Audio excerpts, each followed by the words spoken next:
काय ग? डॉक्टरांनी काय सांगितलं होतं? झोपून राहायचं म्हणजे नुसतं झोपून राहायचं. तिने झोपून राहायचं म्हणजे घरातलं सगळं काम या बाळंतिणीने तरी करायचं, नाही तर मी म्हातारीने करायचं, असंच ना? अगं पण मारायची आहे का तिला कामाला लावून? काही मरत नाहीये ती एवढ्याशा कामाने. मी जन्मभर घरासाठी कष्ट उपसले, मी नाही मेले ती. तू अशी मोठ्या ताकदीची बाई, सगळ्याच तुझ्यासारख्या नसतात. मग तेव्हाच का नाही नीट पाहून घेतली? तेव्हा मारे नाजूकपणाचं कौतुक केलं, आता घ्या. तेव्हा फॅशनला हुरळून गेला होता ना. सुम्या मुस्कट फोडीन. फार वाढत चाललंय तुझा चोमडेपणा. ऐकलंच आई, ऐकलंच काय बोलला ते? मला माहेरपणाला बोलवलं त्याच्याकडून मुस्कट फोडून घेण्यासाठी. रडू नको सुमी, आता त्याला कोणाचीच किंमत राहिलेली नाहीये. तुझीही नाही माझीही नाही. इतके दिवस आईचे ओचे धरून फिरत होता, आता बायको दिसल्यावर आईही नकोय आणि बहीणही नकोय. नाहीतर काय जन्मभर तुझंच ऐकत राहायचं आम्ही, आणि आमचा संसार करायचा कधी? काय संसार करणारात ना ते दिसतच आहे. उगाच तोंडाला पावडरी फासल्या आणि नायलॉनच्या साड्या गुंडाळ्या म्हणजे नाही होत संसार. संसाराला बाई माणूस लागतं, ते माझ्यासारखं. लाख वेळा ऐकलं तुझं ते कर्तृत्व, पण एवढं कर्तृत्व नसताना तुझ्यात तर फार बरं झालं असतं. स्वतःचा टेंबा तरी कमी मिळवला असतास. बरे झालं आता. नाहीतर काय ग, ऐकून तरी किती घ्यायचं माणसानं? घरात जी ती गोष्ट स्वतः म्हणेल तशी व्हायला. स्वतःचा संसार एकटीचा. अरे आम्हाला काही जागा आहे की नाही या संसारात? आम्ही कुणीच नाही आहोत. घेऊन बसा ना तुमचाच संसार तुमच्या डोक्यावर. मी जातेच कशी या घरातून? फिरत राहील पूर्वीसारखी पोळपाट लाटणं घेऊन. मला काय? तू कशाला रडतीयेस? मी आहे ना जिवंत. झोप तू. पण मग ह्यानी म्हातारपणी आपल्या आईला घराबाहेर काढलं म्हणून लोक थुंकतील ह्याच्या तोंडावर. थुंकू दे, थुंकू दे. मी गेले ना घरात ना म्हणजेच किंमत कळेल माझी. मग हजारदा बोलवले परत तरी येणार नाही सांगून ठेवते. जागा बघण्यापर्यंत आलं म्हणजे पक्कच झालं म्हणायचं तुझं. काय करू मी? जन्मभर ह्यांच्यासाठी मरायचं आणि वेळ आली की यांनी लाथा घालायच्या, परक्यांच्या नादी लागून घराबाहेर काढायचं. मला नाही सहन होत बळवंत, खरंच नाही सहन होत असलं मेंद जीण. सिंधू, तू आधी शांत हो बघू. कोणी तुला घराबाहेर काढत नाही. काढतील रे बाबा, काढतील. वेळ आली ना तर हाताला धरून फुटपाथ वर सुद्धा फेकून देतील. पण मी नाही तशी वेळ आणून द्यायची. त्याच्या आधीच घर सोडेन मी, असंच समजेन. एकुलता एक मुलगा होता, मेला. आता मी काय बोलू मामा? काही बोलू नकोस मामा. लोक हळू काय बोला. आजवर कॉलनीत आबरू घालवली, आता इथं घालवा. आजवर तिनं खस्ता खाल्ल्या आणि आता उतार वयात तिच्यावर हा प्रसंग आणला. तिला राहू दे घरातच, आम्हीच जातो घर सोडून. म्हणजे पुन्हा तेच, तुम्ही गेल्यानंतर तिच्याकडे या वयात बघणार कोण? पण मग मी काय करू मामा? एक शब्द बोलू नकोस. पुन्हा अशी तक्रार येता कामा नये, समजलं? जातो मी. माझी सुमी आज जाणार. घर उघडं उघडं होणार. आईची माया मुलीलाच.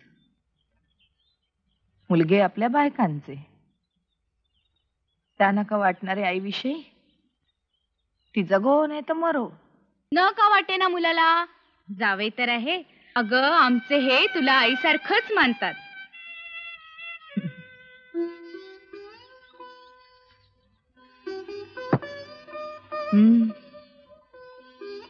आता पोटच्या पोराला आईजवळ बोलणं जड झालंय. बायको जवळ सांगा नाचायला.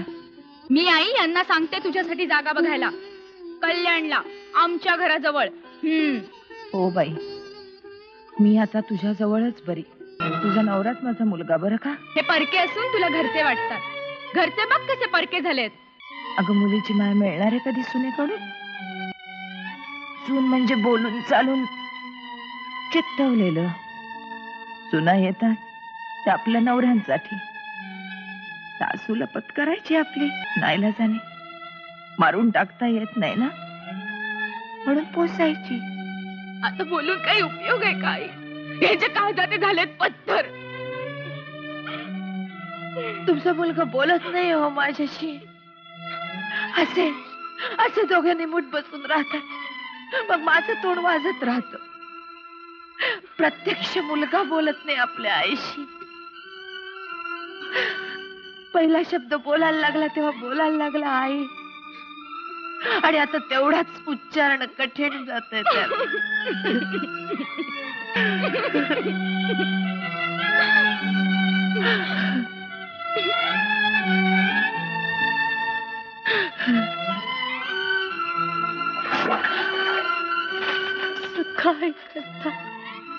काय करता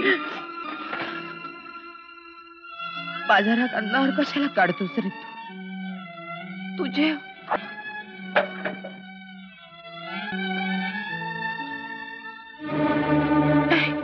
मी नाही जाऊ द्यायची तुला अजिबात. आधी बोल माझ्याशी खाड खाड. जेवण का टाकलंस तसं? बोल बोल ना रे, बोल ना रे प्रसाद, एकदा तरी बोल. अरे बोल ना माझ्याशी, का बोलत नाहीयेस? बोल बोल बोल बोल प्रसाद, बोल माझ्याशी. बोल बोल प्रसाद, माझ्याशी बोल. मी पाय पडते तुझ्या, पण एकदा तरी माझ्याशी बोल प्रसाद. नको रे नको जाऊ माझ्याशी असं बोलल्याशिवाय. आई आहे मी तुझी प्रसाद, तुम्हाला शब्दाला महाग झालं. तू बोलला नाहीस माझ्याशी तर मी म्हातारीने कोणाच्या तोंडाकडे पाहायचं? प्रसाद माझ्यावर दया कर प्रसाद.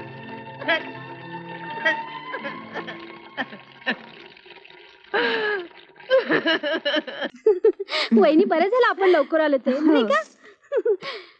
वहिनी, पूजा करताना सुहासिनींना कुंकू लावताना हाच कुंकवाचा करंडा नेहमी तुझ्याजवळ असतो का ग? ज्योतिताई, हा माझ्या माहेरचा आहे रे. हा सोबत असला ना की मला बळ येतं जगायचं. वहिनी, ही तुझी आईवरची श्रद्धा पाहून माझं मन कसं भारावून जातं ग. काय ग, एवढा वेळ लागतो? आई, आज वटसावित्रीचा दिवस, निदान आज तरी बोलू नको. तू मध्ये बोल नकोस. दात आणि काय ग, हे असलं सॉंग घेऊन तू गेली होतीस ग? 4 घरच्या आया बाया नटून थटून आल्या असतील, आणि तू लंकेची पार्वती? अगं नाही म्हणालीस तरी देशमुखांची सून आहेस तू. अगं अगं का माझ्या अब्रू वेशीवर मांडतेस? सासूबाई, अगं तुला दागिने नव्हते घालता येत? माझ्या आई वडिलांनी रक्ताचं पाणी करून केलेत ते दागिने. सापासारखे डसतात ते माझ्या सर्वांगाला. मला नाही सहन होत त्याचं विष. अगं वा ग वा, म्हणून दागिने घातली नाहीस व्हय? त्या दागिन्यांचा स्पर्श माझं काळीच चिरतं. माझ्या जीवाची कायली होते. तुझ्या जीवाची कायली होते, आणि मला सगळ्या गावाला नावं ठेवली असतील त्याचं काय? तुझा भाऊ हिता आल्यापासून लई माजलीस तू. थांब, तुझी घमेंडच उतरवते. तुला काय वाटलं, भीते का काय मी तुझ्या भावाला? सासूबाई, कवा सावळे, बोल बोल, का अशी वागतेस तू? बोल, का अशी वागतेस तू? बोल, काय करतोय तुझा भाऊ तेच बघायचे मला. आवाज नाही पाहिजे. बस, माझ्या पोरीला हात लावशील तर? का माझ्या बहिणीला मारताना लय गोड वाटतं काय? माझ्या पोरीला मारायचं नाही. काय करशील? काय करशील? पोलिसात जाऊन तक्रार करेन तुझ्या विरुद्ध. अरे सोड, नवरा बायकोच्या भांडणात ब्रह्मदेव सुद्धा पडत नाही, तर तुझे पोलीस कसे पडतील? तुमची तक्रार मला मान्य आहे, पण या बाबतीत मी काहीच करू शकत नाही. करावं लागेल इन्स्पेक्टर. माझ्या पोरीचा छळ होतोय. उद्या तिचं काही बरं वाईट झालं तर? हे बघा भाई, आजपर्यंत मी तुमच्यासाठी बऱ्याच गोष्टी केल्या, पण आता मी हेल्पलेस आहे, कारण या गोष्टींना काहीही पुरावा नाही. समजलं? तुम्हाला पुरावा कशाला पाहिजे? विलासराव, अहो आम्हालाही विचारणार कोणतरी आहेत, आणि दीपकवर कारवाई करायची असेल तर तुमच्या मुलीने तक्रार करायला हवी. ती तक्रार करेल. मग सॉरी देशमुख भाई, सॉरी. तुमचा होतो खेळ आणि त्रास आम्हाला होतो. याचा अर्थ तुमच्याकडे उपाय नाही तर? उपाय आहे ना. याच्यावर उपाय एकच, तुम्ही त्याची क्षमा मागायची. क्षमा? इन्स्पेक्टर, तुम्ही शुद्धीवर आहात ना? अहो मग रितसर घटस्फोट घ्या. बस विलास, चाल.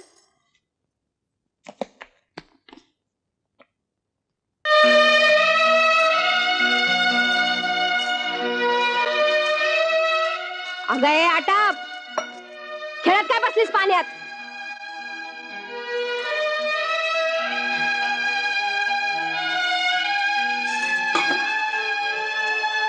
अगं बघतेस का अशी मारक्या म्हशीसारखी? आवर हात उचल लवकर. टरडे टरडे टरडे, ढट ढट ढट ढट ढट ढट.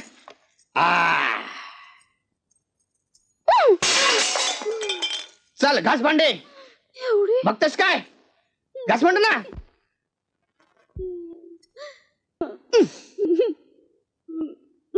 चल लवकर कर आणि पाण्यात खेळत बसायचं नाही. म्हैस आहे नुसती म्हैस. चल लवकर बस. खाली बस. एवढी भांडी कधी घासली नाही आय. कंटाळलो.